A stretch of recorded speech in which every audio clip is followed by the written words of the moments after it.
Six Flags Over Texas is the original Six Flags park. It opened its gates in 1961 and is currently home to 14 roller coasters. The park is located in Arlington, Texas, in between Dallas and Fort Worth, conveniently like 20 minutes from DFW. It's right next to the Cowboys Stadium, the Rangers Stadium. It's a great location for a theme park. You can see the skyline of the attractions from all over the place. It's visually stunning. This is going to be my full in-depth review of the park. I'm going to talk about everything that you can expect when you go here. I first visited Over Texas in 2014. I've made several return visits since then, and even in the past couple of years, I've seen how this park has improved. They've added attractions that have strengthened their lineup, as well as enhanced the overall guest experience. That being said, I still don't think it's a perfect park. There's still things that they could do to make the place better, but for the most part, I think they're headed in the right direction. So let's kind of break this down bit by bit. First off, with the thing that everyone comes here for, and that's the roller coasters. I think they have a strong lineup of attractions. They got a little bit of everything. This includes rides that the kids will be able to start with to work their way up. They have the first ever Aero Mine Train, and right next to it is Mini Mine Train. You start getting into a little bit more extreme rides with Pandemonium, which was just recently repainted and is looking great. That's a spinning coaster. Runaway Mountain is an indoor premiere, the only premiere with a lift hill. Super cool attraction. Lava Bora is an intimate bobsled, only one of 2 left in the United States. Judge Roy Scream is an odd one. It's the only wooden roller coaster left in the park. I didn't think it's too much of a memorable ride experience. Honestly, the thing that I remember most about it is that it's often its own little section of the park. You actually have to pass under a road to get there. But it looks great in the skyline, runs right up against the water, and then you start getting into some of your headliners. I gotta shout out Shockwave. This is a fantastic roller coaster by Schwarzkopf, one of my favorites. I think it has the best airtime in the park personally, and is also super forceful. Aquaman will be a good addition there because it does get hot up there in North Texas, and they were really in need of a water ride. So yeah, another unique attraction here at Six Flags Over Texas. I think that's really what makes this coaster lineup strong, is they have a lot of diversity. I mean, even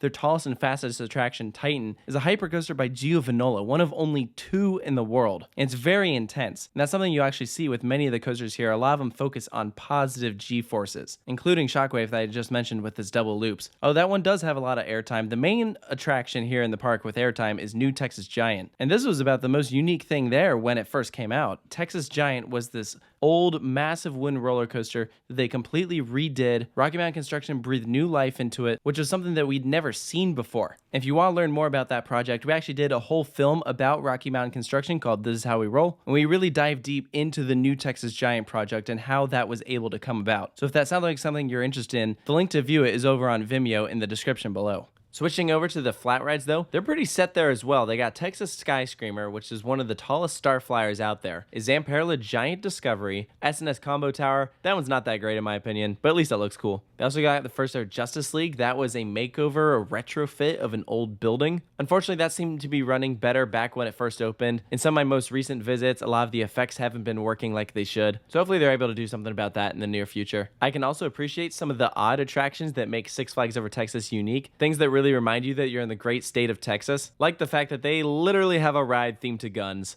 Not gonna lie, that's kind of awesome. El Cerradero is the first ever log flume. I wish I could say that I've had the chance to do it. The one time I went to go ride it, it was down for technical difficulties. And then one of the more odder attractions that we did recently was called Casa Magnetica. It's basically this tilt house. There's live actors in there. Everything's very Mexican themed, elaborately decorated, and the whole room is tilted. So you're like walking sideways and they do these kind of cool mind tricks on you. It's awesome. That's not something you would usually see at a Six Flags park. So I'm a big fan of experiences like that. Another great family attraction is their train that goes around the park. Another classic. If you get the time, I also recommend going up to the top of the oil derrick. This is in the center of the park, offers some really great views. You can see Dallas and Fort Worth, as well as the nearby Hurricane Harbor. Six Flags Over Texas does not have an attached water park. They do own Hurricane Harbor, which is just down the street. I myself have not had the opportunity to visit, but I'm also not a huge water park guy. But if you like that kind of thing, definitely go check that out. In terms of atmosphere, I think some areas definitely look better than others. The park layout as a whole is a little confusing. I think it's easy to get lost here. Prime examples like this are the pathway that lead to Titan in the area around Runaway Mountain. Shockwave is another one that's kind of off in its own little area. So it leaves a lot to explore when you go here. If you have a hard time finding your way around, definitely consult a park map. I think they've done a little bit better with putting up some signage, things to help you, but as you visit here more, you'll be able to find things better. One thing that I really appreciate is it seems like certain areas have been getting some TLC, it's amazing how things like a simple coat of paint can go a long way. There's subtle changes, but it shows. One area I'd love to see improved a little bit more is the bathrooms. A lot of those still feel pretty outdated. One area that I definitely think is looking better is the Gotham City section. Additions like Riddler, Catwoman Whip, Harley Quinn have really helped fix that area up. Prior to those, it was looking a little sad. I think the section that I still personally think looks the best is the Spain area over by where Lava Bora is. I really like the architecture in that section. Probably the biggest criticism I would have to the park in terms of atmosphere, I am not a fan of blacktop.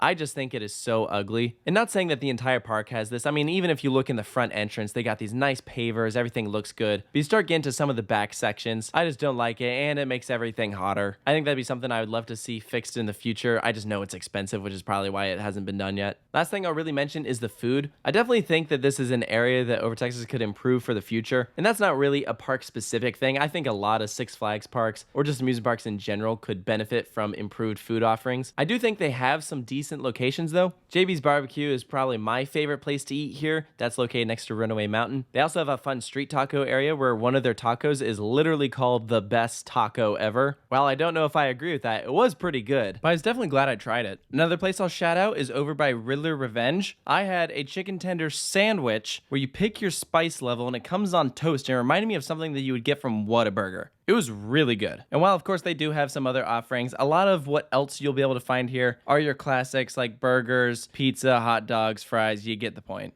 The only other thing that I'll shout out is a dessert item that they offer called Pink Thing. This was something that they had in their past but actually brought back. It's like a sherbet popsicle. It's something you can only get here at Six Flags Over Texas, so definitely try it if you get the chance. I just love it when parks do something that is specific to their location. It all adds to your experience. So overall, Six Flags Over Texas is always a park that I look forward to going to. It's a place I continue to have a good time at. I wouldn't say I place it crazy high on like my favorite amusement parks I've ever been to or anything, but if I know I'm going to be in the area, you can sure as heck bet that I'm going to be visiting this place, especially when I know that they have a wide operating season. There's all sorts of events that you can come here for. The one that I most recently checked out for my first time was Fright Fest. Got to see how they did their Halloween event, experienced some of their mazes, which was fun. I know they also put on Holiday in the Park, which looks very pretty. So lots of opportunities to visit here. I would say just note, this place can get crowded. So honestly speaking, if you only have one day here, this is not a terrible place to potentially make an investment in getting Flash Pass. Evaluate the crowd levels once you get there, because you won't always need them, but man, those things have saved me a couple of times. I actually think they have a pretty good system. There's a separate entrance for those skip the lines. It merges with a standby line, so you still wait in that last little bit in the station, and you get to pick your row, which is nice. I appreciate that. I actually think this system is done better than how some other parks have their skip the lines set up. I think when comparing Six Flags Over Texas, though, to other Six Flags parks, I would put this higher up, maybe mid to upper tier. I do like Fiesta Texas down in San Antonio more than Over Texas. I think that park is more charming, but that's not to say that this park does anything bad. Actually, I think this is a more charming Six Flags park than several others. They really show a lot of appreciation for their state, its history. I mean, even the Six Flags name comes from the Six Flags that have flown over the state of Texas. And even to this day, Six Flags headquarters is just down the street. This is the home base for their company, so they take a lot of pride in this park. And I hope that they continue to pour love into this place. I know it's not always their top priority. I mean, Magic Mountain, I think, will always be king in their eyes, which is understandable, but I continue to see the potential in this park and only want it to get better. And I think everything they're doing is steps in the right direction. I mean, they even just opened up a brand new dark ride.